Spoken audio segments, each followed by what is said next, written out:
মিষ্টি নামের এই মেয়েটি দুদিন হলো তার বাবা মায়ের সাথে গ্রামে এসে থাকতে শুরু করেছে। বাড়িটা ছিল ভীষণ সুন্দর এবং সাজানো গোছানো।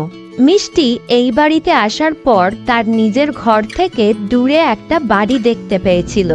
সেই বাড়িটা ছিল ভীষণ ভাঙাচোরা এবং পুরনো একটা বাড়ি। সবচেয়ে আশ্চর্যের বিষয় হলো সেই বাড়ির চারপাশ সম্পূর্ণ ফাঁকা ছিল। এই বাড়িটা মিষ্টির কাছে ভীষণ রহস্যময় হয়ে উঠেছিল। মিষ্টি মনে মনে খুব ভয়ও পেত এই ঘরে একা একা থাকতে।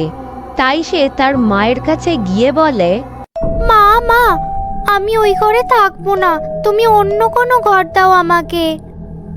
কেন, কি অসুবিধা ওই ঘরে? ওই ঘরের জানলার বাইরে থেকে পুরনো বাড়িটাকে দেখতে পাই। দেখা যায় তো ভালোই তো, গ্রামে এরকম দু চারটে পুরনো বাড়ি তো থাকেই। এ আর নতুন কি? আজ আমি খুব ক্লান্ত, অনেক কাজ করেছি সকাল থেকে। তুই যা, এখন গিয়ে শুয়ে পড়। মিষ্টির মা তার কোনো কথাই শোনে না। এরপর মিষ্টি তার নিজের ঘরে ফিরে আসে, কিন্তু যখনই তার জানলার দিকে চোখ পড়ে যায় তখনই মিষ্টির মনের মধ্যে একটু ভয় লাগে। এইভাবেই বেশ কয়েকটা দিন কেটে যায়। একদিন মিষ্টি তার ঘরের মধ্যে জানলা থেকে দূরে ওই বাড়িটার দিকে দেখছিল। হঠাৎই মিষ্টি দেখতে পায় ওই বাড়িটার জানলার ধারে কেউ একজন দাঁড়িয়ে রয়েছে। এটা দেখা মাত্রই মিষ্টি ভয় পেয়ে তার মাকে ডাকতে শুরু করে। মা মা, তাড়াতাড়ি এদিকে এসো, ওই দেখো জানলা দিয়ে কাকে একটা যেন দেখা যাচ্ছে।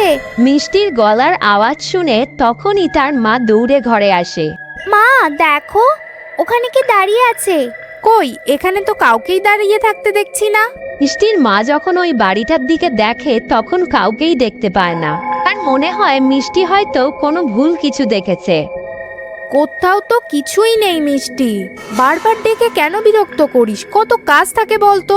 সকাল হলেই তোর বাবা অফিসে বেরোবে, তোকেও তো স্কুলে যেতে হবে। যা, গিয়ে শুয়ে পড় এখন।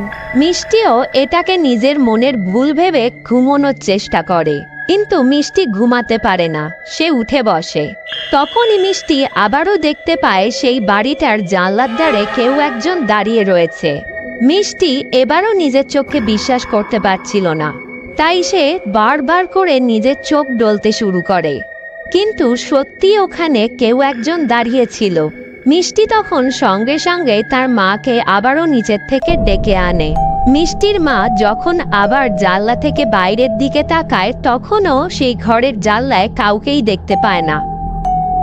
মিষ্টি, আমার কিন্তু বারবার এই প্র্যাঙ্ক আর ভালো লাগছে না। কেন বারবার মজা করছিস? তোর বাবাও কিন্তু ঘুমাতে পারছে না, আর যেন আমি এরকম না দেখি। এই কথা বলে মিষ্টির মা সেই ঘর থেকে চলে যায়। এরপর মিষ্টি জানলার ধারে দাঁড়িয়ে ওই বাড়িটাকে খুব নিখুঁতভাবে দেখতে থাকে। মনে হচ্ছে আশেপাশের কেউ আমার সাথে মজা করছে। কাল বরং আমি নিজে গিয়ে দেখে আসব। এই কথা বলে মিষ্টি সেই দিনকার মতো ঘুমিয়ে পড়ে।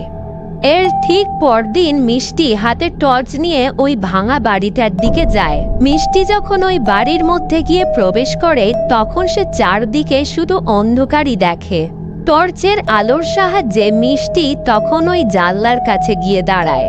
এখানে সে গতকাল কাউকে দাঁড়িয়ে থাকতে দেখেছিল। এখানে তো কেউ নেই, আমি বরং কিছুক্ষণ অপেক্ষা করি।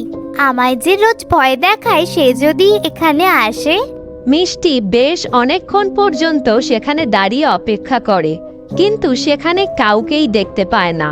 মিষ্টি যখন জানলা দিয়ে বাইরের দিকে দেখে তখন সে তার ঘর দেখতে পায়। মিষ্টি যখন জানলার ধারে দাঁড়িয়ে তার ঘরের দিকে দেখে তখন সে ভীষণ অবাক হয়ে যায়। মিষ্টি দেখতে পায় অবিকল তার মতো দেখতে একটা মেয়ে তার ঘরে দাঁড়িয়ে তার মায়ের সাথে কথা বলছে। এটা দেখে মিষ্টি খুব ভয় পেয়ে যায়। সে জোরে জোরে ডাকতে থাকে, মা মা, আমি এখানে। মা দেখো, আমি এখানে আছি, ওটা অন্য কেউ। মিষ্টি খুব ভয় পেয়ে যায়। সে চেল্লাতে চেল্লাতে সিঁড়ি দিয়ে নেমে আসে। তারপর মিষ্টি দরজা খোলার চেষ্টা করে, কিন্তু কোনোভাবেই সেই দরজা খোলে না। এই দরজাটা কে বন্ধ করলো? আমি তো এটা খুলেই রেখে গেছিলাম। এখন কি করব আমি? কি হবে? মিষ্টি দরজা খোলার অনেক চেষ্টা করে, কিন্তু কোনো মতেই সেই ঘরের দরজা খোলে না। অন্যদিকে মিষ্টির বেশ ধরে একটা ডাইনি সেখানে ছিল। সে দাঁড়িয়ে দাঁড়িয়ে ওই জানলা দিয়ে মিষ্টিকে দেখছিল। ওই ডাইনিটা এই সুযোগটাই খুঁজছিল, ওই বাড়িতে কোনো একজনকে বন্দি করে সে যাতে মুক্ত হতে পারে। আর কোনো কিছু না বুঝেই মিষ্টি তাকে এই সুযোগটা করে দিয়েছিল। মিষ্টির মাও কোনো সন্দেহ করতে পারেনি যে এটা তার মেয়ে নয়। তারপর প্রত্যেক রাতে সুযোগ বুঝে ওই ডাইনিটা মিষ্টির বেশ ধরে বাইরে বেরিয়ে পড়তো, আর সামনে যাকেই দেখতে পেত তাকে মেরে তার মাংস খেয়ে নিত। পরদিন সকালে মিষ্টি ঘুম থেকে ওঠেনি বলে তার মা ঘরে আসে। ও মিষ্টি মা, আজকে স্কুলে যাবি না নাকি? না মা, শরীরটা ভালো নেই, আজকে একটু ঘুমাবো। তুমি এখন এসো বরং। কি হয়েছে মিষ্টি মা? তেমন কিছু হয়নি মা, একটু রেস্ট নিলেই ঠিক হয়ে যাব। আচ্ছা ঠিক আছে, তুই বিশ্রাম নে তাহলে। যদি কোনো দরকার হয় আমায় ডাকিস। এই কথা বলে মিষ্টির মা সেখান থেকে চলে যায়।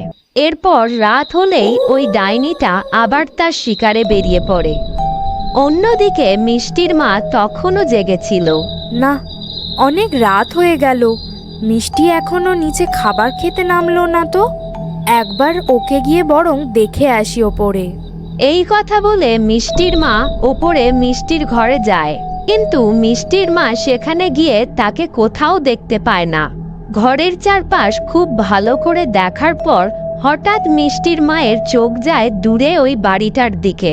মিষ্টির মা তখন মিষ্টিকে সেখানে দাঁড়িয়ে থাকতে দেখে ভীষণ অবাক হয়ে যায়। ইনি তখন মিষ্টিকে ফিরিয়ে আনতে সেই পুরো বাড়িতে যান। এই কদিনে মিষ্টির অবস্থা খুব খারাপ হয়ে যায়।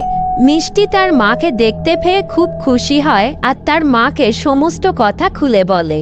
মিষ্টির কথা শুনে তার মা ভীষণ অবাক হয় আর বলে, ডাইনি? তার মানে আমরা এতদিন একটা ডাইনির সাথে থাকছিলাম? তার মানে শহরে যে মানুষ খেগো দৈত্যর কথা শোনা যাচ্ছে সেটা সেটা এই ডাইনিটা করছে? হ্যাঁ মা। কিন্তু তুই কি করে জানলি ওটা একটা ডাইনি? মা, আমি ওকে রোজ রাতে জানলার ধারে দাঁড়িয়ে দেখতাম। ও রাতে বাইরে বেরিয়ে যেত, আর যখন ফিরতো তখন ওর সারা গায়ে রক্ত লেগে থাকতো, আর আমার অবস্থা দেখে ও শুধু হাসতো। এইসব কথা শুনে মিষ্টির মা মনে মনে খুব কষ্ট পায়, কারণ সে আগে তার মেয়ের কথা বিশ্বাস করেনি।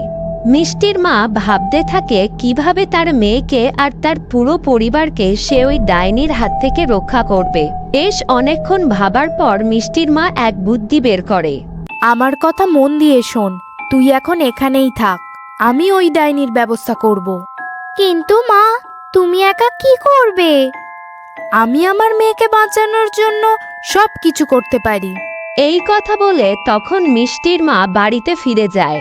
মিষ্টির মা ঘরে গিয়ে ওই ডাইনিটা আসার অপেক্ষা করতে থাকে। কিছুক্ষণ পর ওই ডাইনিটা ওখানে ফিরে আসে। মা, তুমি এত রাত্রিরে আমার ঘরে কি করছো? আমি তো তোর শরীরের খবর নিতে এসেছিলাম, কিন্তু তুই এতক্ষণ কোথায় ছিলিস? আমার দম নিতে কষ্ট হচ্ছিল, তাই আমি বাইরে হাওয়া খেতে গেছিলাম। আচ্ছা ঠিক আছে, চল এবার খেয়ে নিবি। তুই তো সকাল থেকে কিছুই খাসনি এখনো। ঠিক আছে। আমরা আজকে বাইরে বসে খাবো, তাহলে তুই আরো একটু হাওয়াও খেতে পারবি। এই কথা বলে মিষ্টির মা খাবার আনতে চলে যায়। ডাইনিটা তখন বাগানে গিয়ে একটা চেয়ারের ওপর বসে পড়ে। মিষ্টির মা কিছুক্ষণের মধ্যেই খাবার নিয়ে চলে আসে। তারপর সেটা ওই ডাইনিকে দিয়ে দেয়। ডাইনিটা তখন ধীরে ধীরে খাবার খেতে শুরু করে। তারপর যখনই সে জল খায় তখনই তার গলা জ্বলে যায়।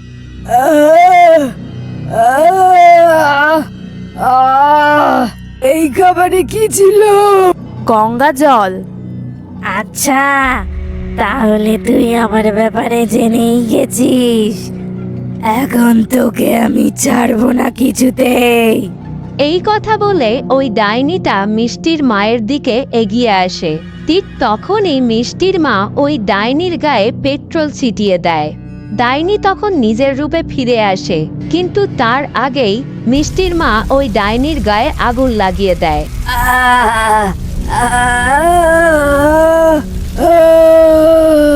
আমি ছাড়বো না তোকে। এরপর মিষ্টির মা মিষ্টিকে গিয়ে ওই ভুতুড়ে জায়গা থেকে বের করে আনে। পাশাপাশি মিষ্টি যেহেতু অনেকদিন কিছু খায়নি, তাই মিষ্টির শরীর খুব খারাপ হয়ে গেছিল। মিষ্টিকে সেই কারণে হাসপাতালে ভর্তি করা হয়। কয়েকদিনের মধ্যেই মিষ্টি সুস্থ হয়ে ওঠে। মিষ্টির মা মিষ্টিকে আর কখনোই একা থাকতে দেয় না। মিষ্টি আবার আগের মতো হাসতে থাকে। এরপর থেকে সবাই মিলে খুব হাসি খুশিতে দিন কাটাতে থাকে।